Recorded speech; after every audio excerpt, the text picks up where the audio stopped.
Welcome to day 9 of 100 day stories. നിങ്ങൾക്ക് Neymar ജൂനിയറെ ഇഷ്ടമാണെങ്കിൽ ഇപ്പോൾ തന്നെ എന്റെ ചാനൽ സബ്സ്ക്രൈബ് ചെയ്യൂ. Please like and subscribe my channel. ദാരിദ്ര്യത്തിന്റെ കൈപ്പുനീർ കുടിച്ച് സാവോ പോളോയിലെ തെരുവുകളിൽ കീറിയ പന്തുമായി കളിച്ചു വളർന്ന ഒരു സാധാരണ പയ്യനുണ്ടായിരുന്നു. പല രാത്രികളിലും പട്ടിണി കിടക്കേണ്ടി വന്നിട്ടും വിശപ്പ് മറക്കാൻ അവൻ തന്റെ കാൽപന്ത് കളിയെ നെഞ്ചു ചേർത്തുപിടിച്ചു. എന്നാൽ പിന്നീട് തന്റെ മാന്ത്രികമായ ഡ്രിബ്ലിംഗ് കഴിവുകൾ കൊണ്ട് അവൻ ലോക ഫുട്ബോളിനെ തന്നെ വിറപ്പിച്ചു. വെറും 17-ാം വയസ്സിൽ ബ്രസീലിയൻ ക്ലബ്ബായ സാന്റോസിനുവേണ്ടി കളിച്ചു തുടങ്ങിയ അവൻ ഫുട്ബോൾ ലോകത്തെ വലിയൊരു സൂപ്പർസ്റ്റാറായി വളരുകയായിരുന്നു. പിന്നീട് ബാഴ്സലോണയിലെത്തിയ അവൻ ലയണൽ മെസ്സിക്കും ലൂയിസ് സുവാരസിനുമൊപ്പം ചേർന്ന് MSN എന്ന മാരക സഖ്യം രൂപീകരിച്ചു. സ്പെയിനിൽ ലീഗ് കിരീടങ്ങളും ചാമ്പ്യൻസ് ലീഗും നേടി ഫുട്ബോൾ ലോകം അവൻ ഭരിച്ചു.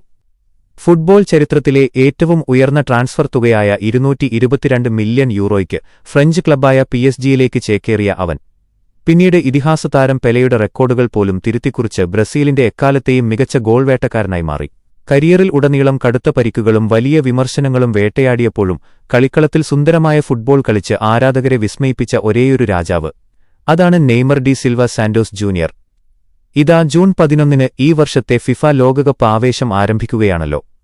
ഇത്തവണത്തെ ഫിഫ ലോകകപ്പ് ട്രോഫി ഏത് ടീം നേടുമെന്ന് ഇപ്പോൾ തന്നെ താഴെ കമന്റ് ചെയ്യൂ. ഇതുപോലത്തെ കൂടുതൽ സ്റ്റോറികൾക്കായി ഈ ചാനൽ ഇപ്പോൾ തന്നെ സബ്സ്ക്രൈബ് ചെയ്യുക.